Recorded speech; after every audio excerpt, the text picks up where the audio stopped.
আজকে বানালাম চিংড়ি মাছ দিয়ে আলু দিয়ে ঝোল। অ্যাকচুয়ালি আমরা সর্ষে বাটা দিয়ে বেশি খাই, কিন্তু এই গরমে খেতে ইচ্ছা করছিল না, তাই জন্য আলু দিয়ে পাতলা করে ঝোলি, এটাও খুব টেস্ট হয়। এর জন্য চিংড়ি মাছগুলো লাল লাল করে ভেজে নিলাম।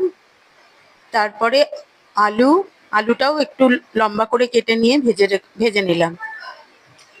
এর জন্য লাগবে, মশলার জন্য যেগুলো লাগবে সেগুলো হচ্ছে কুচনো পেঁয়াজ, লঙ্কা, আদা আর টমেটো একসাথে মিক্সিতে বেটে নিয়েছি।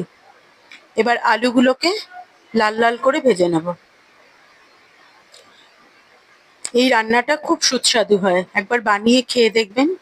এর জন্য প্রথমে যেটা দিলাম সেটা হলো জিরে ফোড়ন দিলাম, গোটা গরম মশলা দিলাম আর তেজপাতা দিয়ে একটু নেড়ে চেড়ে তারপর বাটা মশলাটা দিয়ে দিলাম।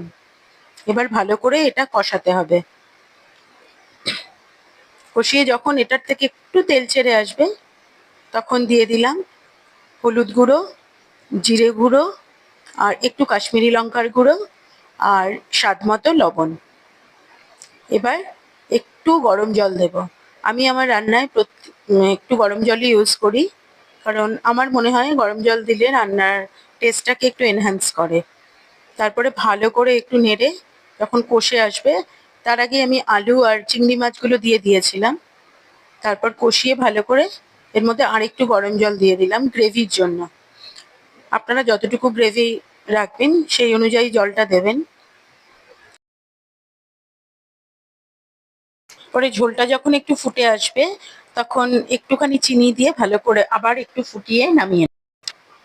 এইভাবে একবার চিংড়ি মাছ বানিয়ে দেখবেন, খুব ভালো হয় খেতে।